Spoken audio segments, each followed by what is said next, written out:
Dun, dun.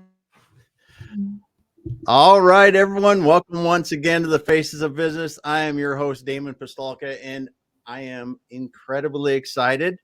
I'm also a bit nervous because our guest today, Dr. Dorothy Martin-Neville. Geez, I just about missed my notes here. Didn't see that right? We're going to be talking about putting the work in to live your best life. Yeah, Dr. Dorothy, thanks for being here today. you are so welcome. This is awesome. I'm so excited to have you here. We talked a while back and I was like, you have to come on the show. And then I'm just going to tell people out there, if you're listening, and you're doing this, listen, go to her website, watch the videos, go look at other videos and listen to her talk, and you will understand why I'm quite freaking out a bit here. So, Dr. Dorothy, is it all right if I call you Dr. Dorothy like that? Sure, you can call me Dorothy's fine. Make it Okay, short. Dorothy. Yeah. Okay, Dorothy. We always like to start the show out just kind of getting a little bit of someone's history and how you got here today. And I realize this is a journey for you. So let's start there and we'll work our way through that so people can really understand you, and then we'll talk about how you're helping people put in the work and find their best lives.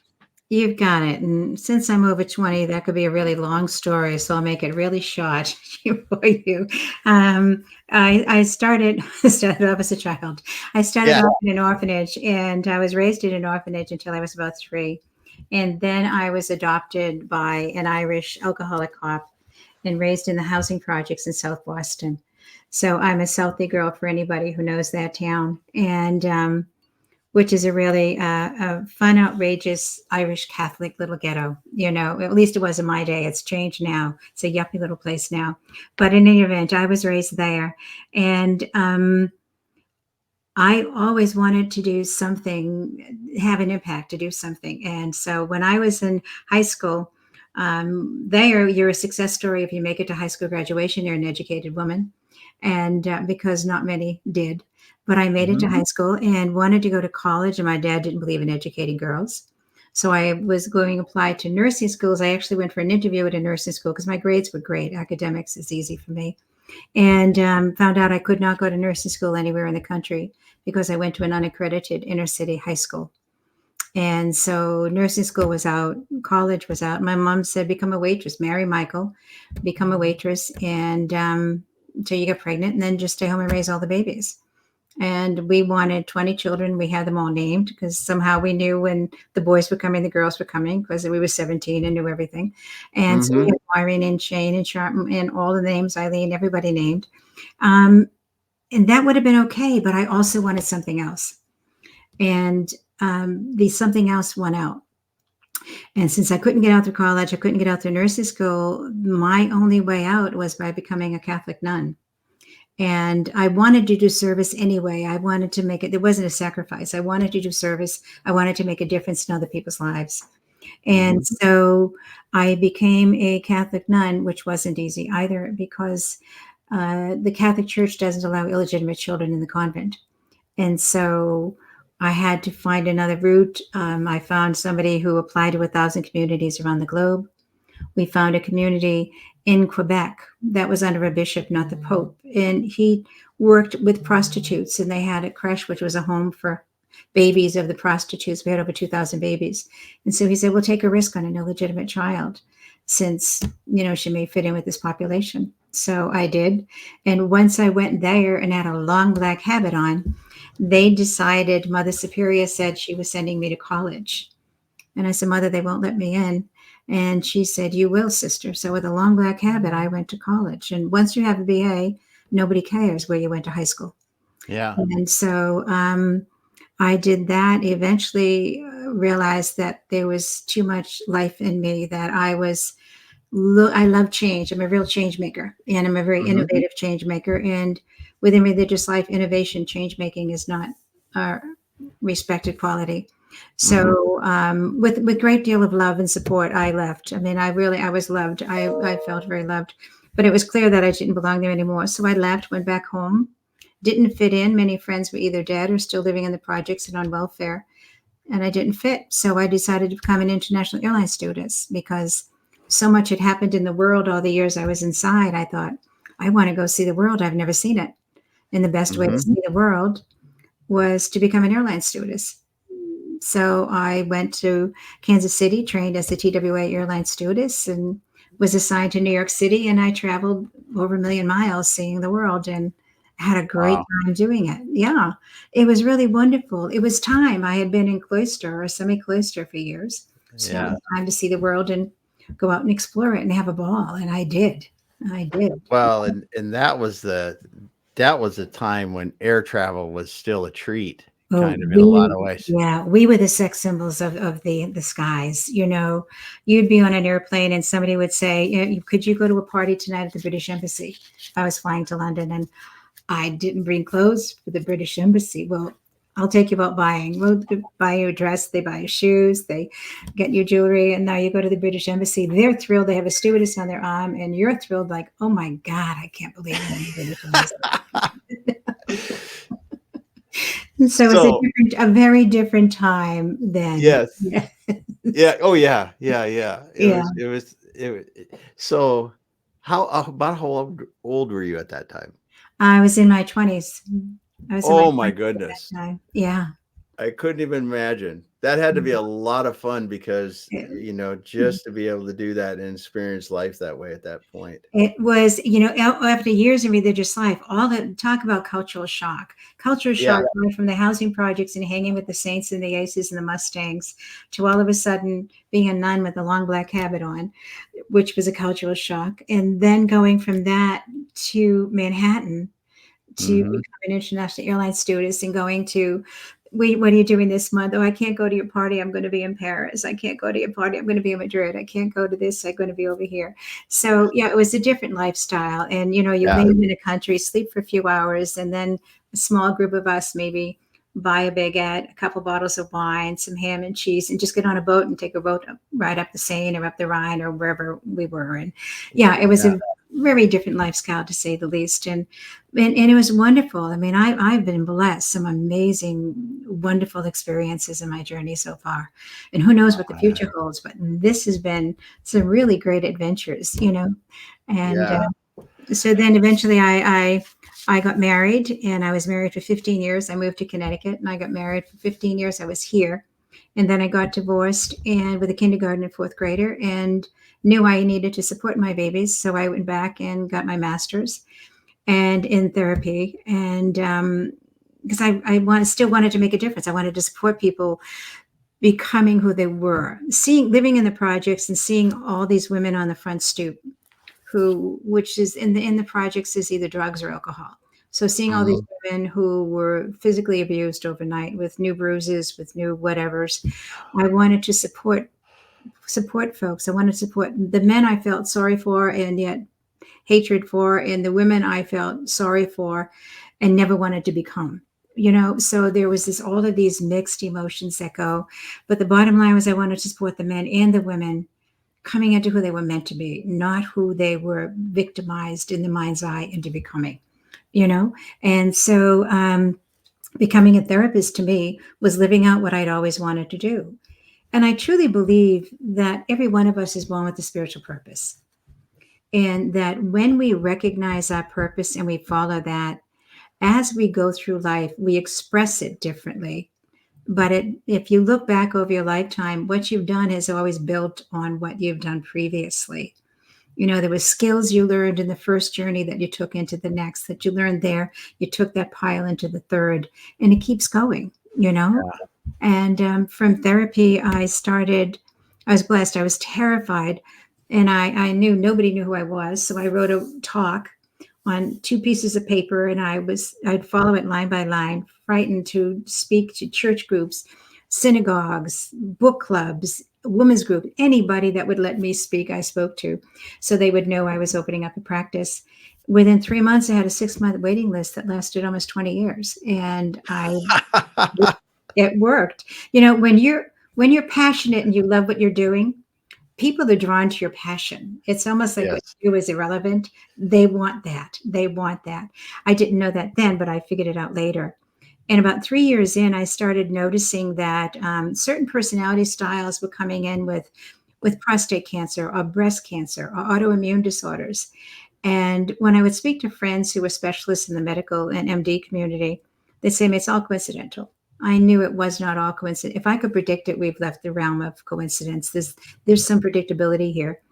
And so I went and spent about 8 or 9 years training, becoming certified in 9 modalities of integrative healthcare. So I studied energy medicine, I studied advanced acupressure, iridology, reflexology, all kinds of different modalities, and combined them all with my experiences and created my own method, my own approach to energy medicine, and brought a massage table into my office. And for about 6 years, I lost malpractice insurance because psychologists can't touch their patients. Yeah. And I did. Yeah. And I did. I'm not much for rules and regulations. Yeah. That's Why awesome. why bother? And so people on my waiting list said, teach me what you know. And to make a long story short, I ended up creating a 4-year program in energy medicine. And a good portion of my student body were physicians, nurses, OTs, PT, occupational therapists, Hmm. and so forth. And a percentage were lay people, non-medical folks who wanted to become healers, who wanted to become energy medicine practitioners, Reiki masters, and folks like that studied with me. And my students, I was blessed, flew in from around the country and Canada and Australia and the Caribbean to study with me.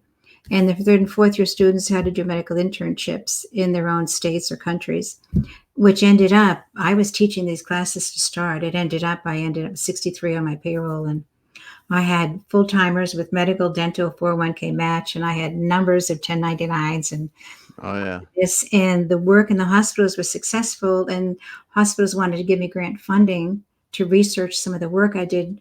I created something for sundowning, so it was changing the Alzheimer's units in different facilities. So I opened up a nonprofit because they prefer to give research grant funding to nonprofits for their Nonprofits. tax purposes. So I had my private practicing 42 patients a week. I had my school, then I had my nonprofit. And one day I was just sitting down like a good Irish girl having a glass of wine and thinking, what on earth has happened? You're a kid from an orphanage, you're a kid from the projects. You have all these employees. Growing up, I knew lawyers that you got to get you out on bail. And thankfully, I've never been in jail, so I never did that. But I mean, I knew others that you had lawyers on bail. And now all of a sudden, I have for profit lawyers, I have nonprofit lawyers, for profit accountants, nonprofit accountants. And Hmm. oh my God, there is worlds out here I knew nothing about when I was growing up. And really recognized how absolutely blessed I had been, how focused, but how blessed as well, you know, and love life, love the adventure, because you never know what's coming next. You never know what's possible if you're willing to follow your dreams. And it really is about, what are your dreams? Are you willing to jump in and live them? Or are you willing to sit here and wish you had them? And I've Yeah. always been somebody that felt, um, I think your soul calls you to who you're meant to be. So for every dream you follow, you develop new skills, you develop new abilities, you develop a new sense of self, and you develop a different sense of how you fit in the world. So for every Hmm. dream you follow, you become more and more of who you're meant to be. And life becomes more and more of an adventure. And you realize skills you never knew you had, strengths that you never imagined. Those people had them. And then you realize, oh my God, I've got them. How did that happen? And life just becomes a wild adventure. Yeah. And Yeah. so when I took my youngest to Cornell for college, I drove home sobbing because I realized my daughter just graduated from Georgetown, Oh, that once your babies go away, you're never mama again. You're ma. And ma, I need money for ma. Could you, that kind of thing.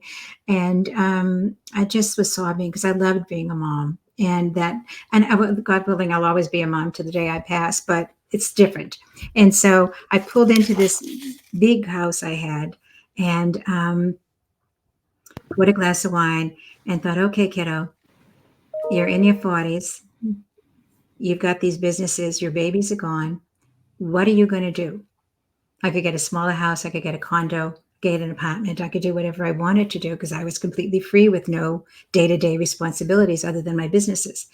And realized as I sat there, I was theoretically highly successful and I was very unhappy. Mm-hmm. I was doing what I couldn't imagine ever doing.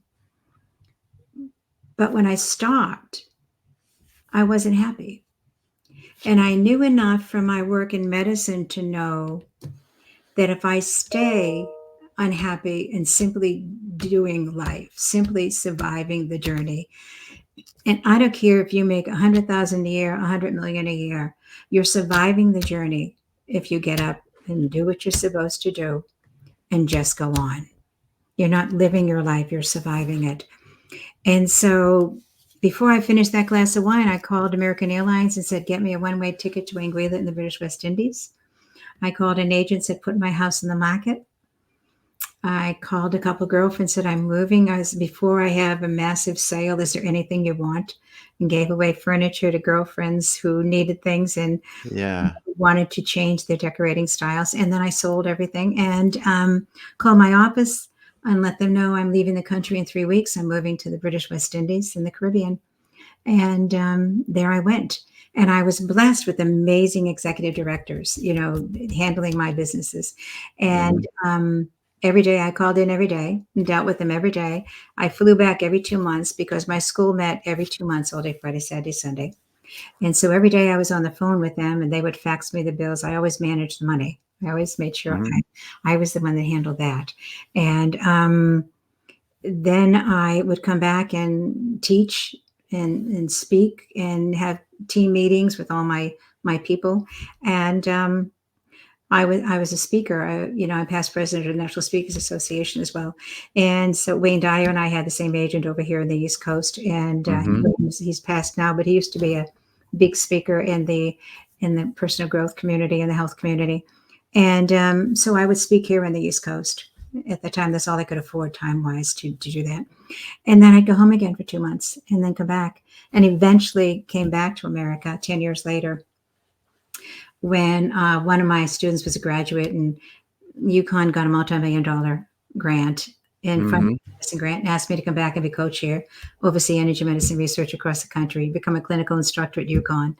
And NIH wanted to give me grant funding to research my work. So I did quantitative and qualitative research. And so I came back and I've been here ever since.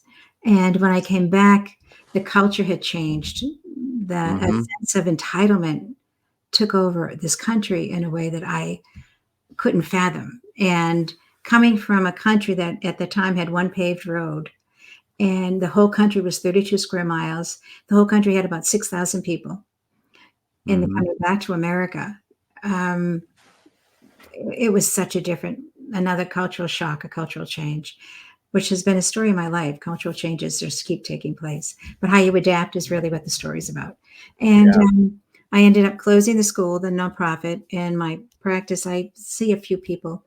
And coaching didn't exist when I left, and it did when I came back. Yeah. But that's another way in which, in my school, for every physician or nurse practitioner, or every whomever I taught, over the course of their career, they were going to impact thousands of people with another approach to healthcare. And I thought, how can I have the greatest impact and influence now and combine my knowledge of psychology, my knowledge of healthcare, and at some point founding 5 companies, 4 of which were really bigger, successful companies. How can I combine all of that? And I thought, let me become a coach that works with leaders in the industries.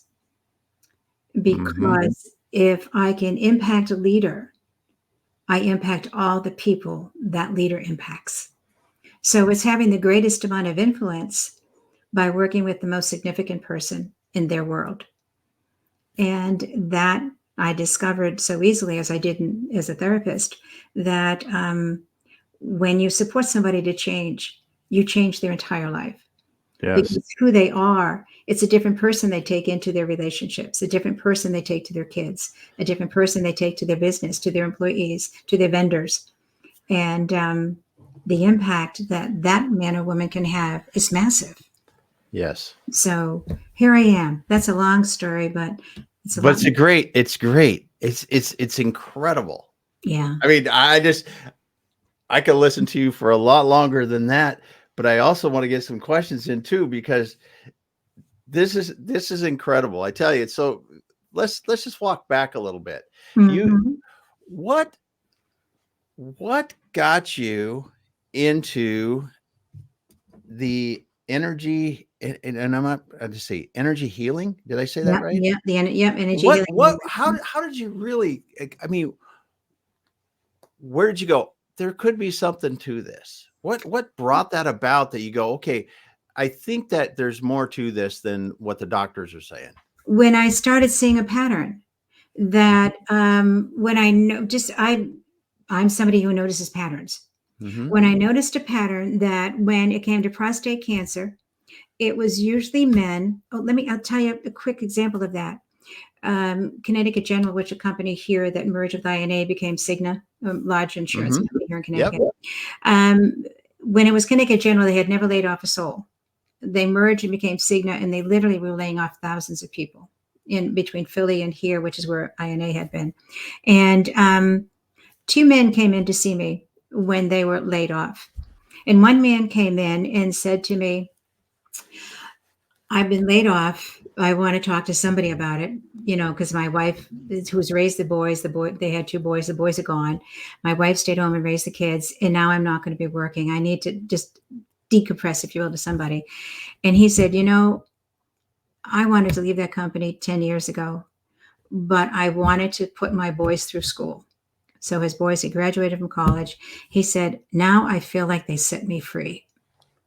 I never would have quit. I would have gone until I retired, but they forced me out and they gave me a gift I never knew I could have. And Yeah. as we talked and worked, he said, you know what? I'm going to get a job at Lowe's. I never have to put a suit on. I never have to have a meeting. I don't need a briefcase. And I can go and work with a bunch of people doing what I love to do. Whatever they have me do, I'm going to love it. And Lowe's had just opened up down the road in Bloomfield. And he said, I'm going to go down there. And I worked with him for about another month or two. And he said, you know what? My sex life is better. My relaxation is better. I'm off all medications. My life is a gift. And same man at the same time came in to see me and said, those SOBs, I gave them 26 years of my GD life and they let me go. You can't trust anybody.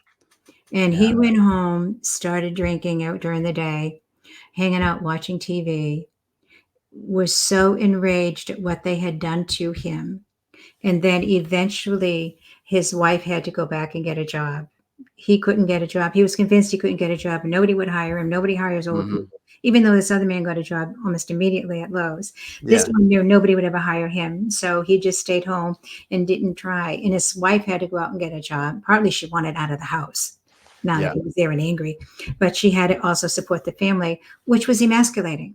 Emasculating because he lost his job. They took his manhood away. His manhood was threatened again when his wife had to go out and start supporting them, right? And this man developed prostate cancer and was filled with rage. And when I started noticing other men that were coming in with medical issues, they weren't coming in because of the medical issues, but it was what came up when they Mm-hmm. presented. I started noticing a pattern. And then I started noticing a pattern for women who were coming in with breast cancer. I noticed a pattern for people coming in with autoimmune disorders. And I thought, there's really something here. And somebody came in with chronic fatigue syndrome. And of course, it was brand new. Nobody knew a great deal about it, but they were just stuck on meds because meds fix Yeah. everything. All right. And I said, tell me what happened to point of onset? What happened when this started developing? And her parents were immigrants from Italy. And if a good girl was going to get a job, she was going to be a school teacher because that's what good girls do if they go to college. And she didn't want to be a school teacher, but she became a school teacher because that's what she was supposed to do if she was Mm-hmm. going to go to college. and she hated it. In the first year she was in, she started becoming ill. By Christmas, she was so ill she could barely get out of bed, and she had to leave. And she moved in, and eventually ended up in a wheelchair when she went outside. She was had a cane in the house, but a wheelchair when she went outside. And she had been engaged to be married, broke up with her boyfriend because the doctor had told her with chronic fatigue, if she has children, she could die. So she broke up with him because he wanted kids. And he brought her in to see me the first session. I said, "Who is that gorgeous hunk of man who brought you in to see me?" And she started laughing and said, "That's my ex-fiance." And I said, "Why an ex if he's bringing you in?" And she told me the story. Well, make a long story short, I worked with her, and I said, "If you could do anything in the world, what would it be?" She said, "I love kids, but I would want to work outside and teach sports and really be with them outside." And I said, "Do you have a boys and girls club near you?" Because I don't know if they have them where you are, but we certainly have them up here in the. Yes, we do. And Yes, I we do. said, "Is it one there?" She goes, "You're 2 blocks away." I said, "Could you get a job at the Boys and Girls Club volunteering? Just volunteer 1 or 2 afternoons a week." She goes, "I don't know if I could do it." I said, "Try it. It's what you want to do. Try it and see if they'll let you volunteer." She volunteered 2 half days, ended up doing 2 full days, ended up not needing the wheelchair anymore, ended up not needing a cane anymore. I said, "What if you asked them for a full-time job?" She goes, "I don't know if I can do it." I said, "Try it." By then, her parents were so excited that their baby who was dying is Mm-hmm. working full-time, teaching sports to these kids after school and teaching sports to some of the younger ones during the day, right? Like a daycare program, if you will. Mm-hmm. They were so thrilled. She ended up marrying this man. I worked with her into her second pregnancy. And her life changed. Okay, chronic fatigue, she's never going to get over. It's going to be a problem that will kill her, and she can't have children. Mm-hmm. So that said to me, you have got to explore this reality that folks are not looking at, that we have not trained our medical people to see. And we don't see what we don't expect to see. When you become somebody that opens up to seeing anything and everything, because life is such an exciting adventure, it's amazing what you notice, what you see in the Mm-hmm. people you talk to, what you Oh see in yeah. experiences. And from that, I was almost excited every time somebody walked in with a medical issue because it's like, oh my God, where does this fit? How does this go? Yeah. So I was still doing therapy, but really expanded it to look at their medical history so I could understand what was going on with them. And I bring that into my work now. What is your medical history? Because I want to know how you have or have not been Mm-hmm. dealing with your life story. Wow. That is something. And it's something I am no expert in any of this, but I can tell you that when people are happy doing things, doing work that really fulfills them and they're meant to be doing, at least at the moment, because that kind of changes through life, like you mentioned, the It does. person, Yeah. and they're just different. The medical, the psychological, it's just so much different that it does affect. And then, that same person cannot be feeling well and go to the doctor and never get better. But a change, like you're saying, can make all the difference in the world. All the difference in the world. And you notice how many people, and think about this, how many people have smoked for 50 years and their lungs are fine? Somebody else smokes for 5 years and they have lung cancer. What's the Yeah. variable? What's the difference there? So there's so many things to look at when it comes to illness, not just you have this and this is the med you take with this disease. What else is going on that I can work with to support your healing process in this? And is it in your personal life? Is it in your business life? Because I'm sure at this point that if something's impacting the business, it's impacting your personal life. If Mm-hmm. something's going on in your personal life, when you see a company having great difficulty, my first question is what's happening in the leaders' personal lives? What's going Yeah. on? Yeah. You can say, no, that has nothing to do with it. This is because our product isn't selling. It's because this. If you were really loving what you're doing and a particular product wasn't selling or something wasn't working, you would sit back, and if you're not creative enough, like I love creative problem solving. If that's not who you are, you would have people on staff that you could brainstorm with, and some of those would be creative problem solvers. You would have dealt with this. But if it's not Mhm. being dealt with, what's going on in the leader or the whole C suite? What is happening that a dynamic isn't taking place that needs to deal with what's here? Check it out. Somebody's going through a divorce, somebody's affair is coming out, somebody has a financial issue that's showing up, something is going on. And without an ounce of judgment, notice it. How do we deal with it to help you get back to where Yeah. you need to be? I mean, and to me, throw out the judgment. It's that we're all human. We all make Yeah. Oh, mistakes. We all welcome to life, right? yeah. How do we deal with it to help you get back on track to claim your passion, claim your purpose, and that way you claim your power and you deal with what's up and you resolve the issues. Yeah. That's incredible. And first of all, I'll say, hey, thanks, Josh. This is someone that knows just how crazy I am. And he said it's sounds like clinical health psychology, and it's a great Yeah. approach. Yeah. Uh, yeah, we were talking. You had I asked before you get on who are your favorite clients to work in, and you said this, and it's so. I mean, it just hits so many people head on, and I don't care, male, female, doesn't matter. But they're a visionary that recognize the price they've paid, and the people that hear this now, they know what I'm talking about. You know what I'm talking about here. The people that I don't care if you're Elon Musk, you could be this way, Yeah. or Bezos. You just make the richest people in the world can be this way when they realize that they are successful, but they've paid such a price. Right.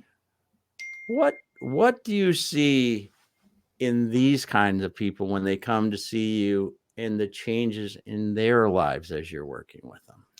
The changes in there, like, it's so exciting. That's why I do what I do because I love Yeah, this. I yeah, love what exactly. happens. I really love what happens. What I see is it's funny because sometimes they come in and we start talking and they want to say, "You don't know what you're talking about." And I just say, "Okay," and I'll just keep talking anyway. And they eventually say, "All right, maybe you got a few points right," and then we just laugh and it becomes, "Okay, let's deal with this." But what ends up happening eventually, and the timeline depends on their personality, but what ends up happening is that because there's not an ounce of judgment here, it's like, welcome to humanity. They end up seeing, yeah, I'm surviving. I am not enjoying it. I've never thought of myself that way because you know what I got. You know the size of my boat. You know the size of my house. Great. I'm glad for you. If that's what you like, good. Because you bought a boat and you hate boating, but you bought a boat because you're supposed to. Let's talk about that. Get rid of the Yeah, damn boat. Let's move on to things you really love. Pair of skis. I don't care what it is. Something you love, right? But it's what happens is they begin to have permission. They can't give it to themselves. They begin to have permission to reassess where they are. They begin to have permission without judging themselves to look back on their life. Why did they start the business they started in the first place? What was their vision for what they were going to achieve there? And if they work in corporate, what was their vision when they took that particular job, right? So, what was their vision back then? How in alignment are they now? And we know they're not. Where did that alignment get lost? And for me, it's always about let's get rid of the self judgment. Let's get rid of the self condemnation. Let's take a look at what happened because you're human.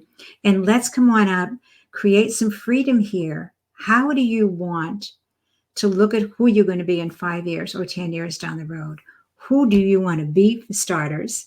And then what do you want to be doing?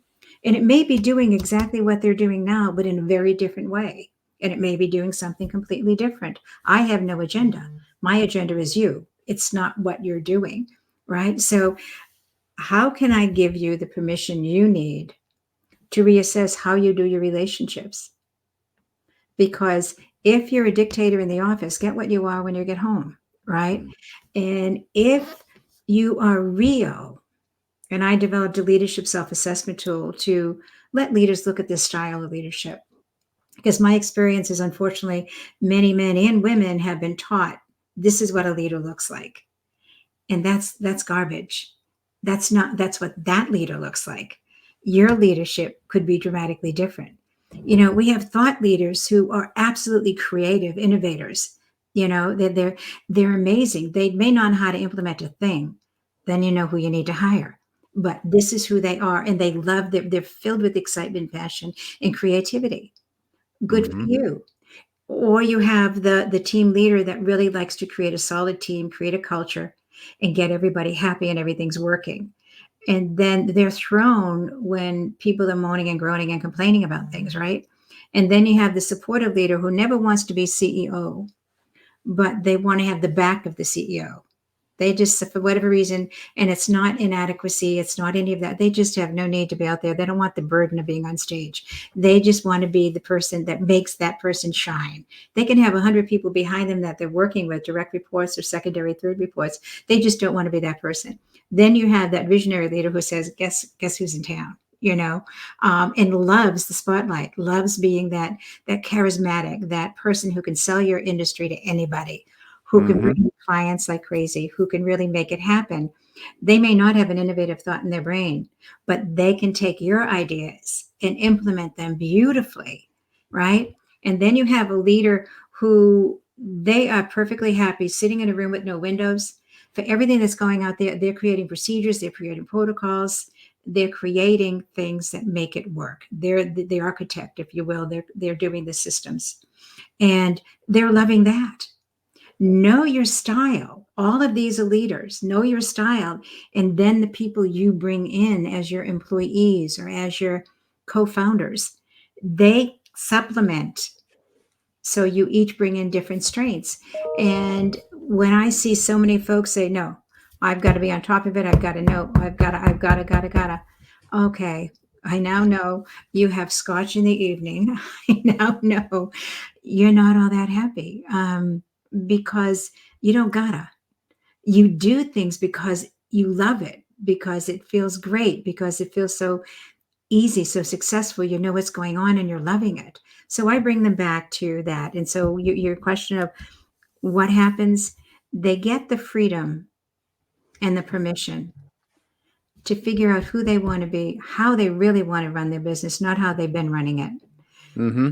and who they need or want to bring in to supplement the things they no longer want to do because it doesn't fit who they are in the first place, which is what made them so unhappy and moving into survival rather than living out their dream through their business and through their personal life. Does that make That's sense to you? Oh, yes. Oh, Mhm. incredible, Yeah, incredible sense, because I can tell you from personally being one of those people and changing my life that you can have everything on the outside and nothing on the inside. no, And I mean, and it's not just at work; it's at home too. I mean, you can be successful at work, you can be successful at home, but you're not happy. no, And you talk about the things like, well, before we were on, high blood pressure, cholesterol, that's these things, bec- because you're not really living your true self, your true life. And some of the things I see that in people around me, that these it causes health problems when yeah, you're doing it because that's what you should be doing. yeah. And not that you can just throw everything away and do whatever, but it's really behooves us to think about what we really want to be doing and try to be moving towards that and If get you there. love what you're doing, you can continue doing it. You just find another way to do it, a There you way go. that allows you to be who you are in the process and Yeah. throw out the window who you are supposed to be. All right. Yeah. Just because you're the head of the company doesn't mean you're supposed to know everything about that company. You're supposed to have phenomenal people around you who excel at different elements within the company. And when you have to be the everything, or they all have to report to you as if they're reporting to daddy, what ends up happening, or mommy, what ends up happening is that they don't really get to bring their best self to the table, which means you and the company lose out. Hmm. And so you need to look at, if you're truly living and loving what you're doing, isn't everybody who works for you going to be living and loving what they're doing? And won't your company succeed Every company has bumps. Every company has dips. But when you've got a crew that are loving what they're doing, and I don't mean every single moment of every day, nobody does. Mm-hmm. Welcome to Mm-hmm. humanity, right? Yeah. Yeah. But, but when you've got people that basically love going in, what ends up happening when something isn't working, they're not uncomfortable saying, hey, we screwed up over here, or hey, the culture's changed, something's changed, the market's changed, we need to make some shifts. Okay, let's do it. It isn't about looking at who messed up. It's what can we do? What do we need to do? Where can we go and improve this and go forward? Yeah. And it's a dramatically different way of doing business. And I don't care the size of your business. It's a dramatically different way of doing it. And if we did that, not only do you have healthier employees, you've got more engaged employees. And when you create a culture that whatever your vision is, that you're going to make the best metal rods out there because they create the safest planes. And you've got everybody else that wants to create safety for everybody else out in the world. And now everybody's coming and they're working, and that's where they're focusing on. This is what it's about for them. And they're about making the world a better place and making people safe. Now you've Mm-hmm. got everybody with the same vision, Mm-hmm. right? And it can have varying flavors, but the same vision. And they're all working with you. And when you have ups and downs, they're right behind you. They're not judging you, they're with you. And it's a Yeah. dramatically different energy in your business. And yet you always have the naysayers, welcome to life. But Yeah. this is where do they fit if, which I tell people who, whether they're merging a company or just starting out, before you check somebody's qualifications, check if they fit the culture you've decided you're going to have in your company. Because if they don't fit the culture, I don't care how gifted they are going to do damage to your organization. Mm-hmm. Check that before you check qualifications. Once you've got that, then look and see if they fill everything you need for that position. Yeah. That's a big one. That's Yeah. a big one. So I'm going to ask you a couple questions. We're running near the end of time, but I've got to ask this. So when you're working with this people, do Yeah. they have friends and family go, what's wrong with you? Well, but no, that's more of what happened. What Yeah, yeah, happened something to like that. What you? happened? What this isn't you, right? What has happened, which is why I get referrals from people I've worked with. What is Yeah, happening? What yeah, happened? And it's not like I told them to do anything other than yes. grow up or take a look at something. On my website it says she holds your heart while she kicks your ass, Yeah, I saw because that. it That's really awesome. because it really is. They know there isn't an ounce of judgment, because welcome to humanity. But at the same time, get over yourself. You've been telling yourself this story for the past 12 years and it's not working. It's time to throw that story out the window. Let's move on. What can we do? And yes, the family members and friends will say, God, who is it? Because you are changing dramatically. And yet my experience is they continuously 95% of the time love the person you're becoming, because you were becoming so much happier. You're becoming Yeah, so much more real, so much more spontaneous, and so much more alive. And yeah, who doesn't like that in the people in their lives, right? exactly. Now, it causes, when you're married, it may cause your spouse to say, whoa, this is a dramatically different relationship, And the first question could be, do you have somebody on the side? Because you're doing things so differently here.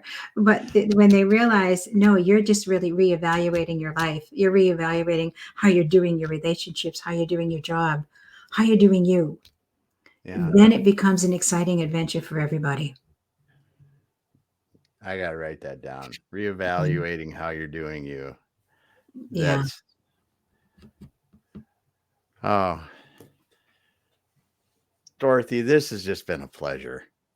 Thank Just a pleasure. I could talk, ask you more questions, and just listen to you a long, long time. But first of all, thank you for helping people the way that you do. Oh, thank you. I love what I do. It is so much fun. It truly is. Yeah, yeah. I mean, you're saving lives. You're helping people live happier, and just making the world a better place. That's just good. Yeah. It's awesome. It's awesome. So if somebody wants to get a hold of you, though, what is the best way to get a hold of you? If there's like a website, what's the Well, best? my website is askdrdorothy.com, AskDRDOROTHY, or email me, Dorothy at askdrdorothy.com. Either one, just reach out. I'm here. And I truly love what I do. I really, really do. It shows, and I just feel blessed we were able to talk today, and Thank thank you. you so much for being here. I want to also thank the guests today, Josh, Indu, and I can't tell who the LinkedIn user is, but they're enjoying it, and lots of lessons, lots of wisdom and life lessons. She was loving the discussion, so thank you so much. Thanks for being here today. If you did not started late in this, go back to the beginning. Listen from the beginning. Listen to Dr. Dorothy, because oh man, she was dropping so many great things to think about, and just life lessons. But we will be back again next week with another awesome guest. But Dr. Dorothy, thanks again for being here. You are so welcome. Thanks a whole bunch. You bet. Just hang out a moment after we're off the air. We'll finish up. I will.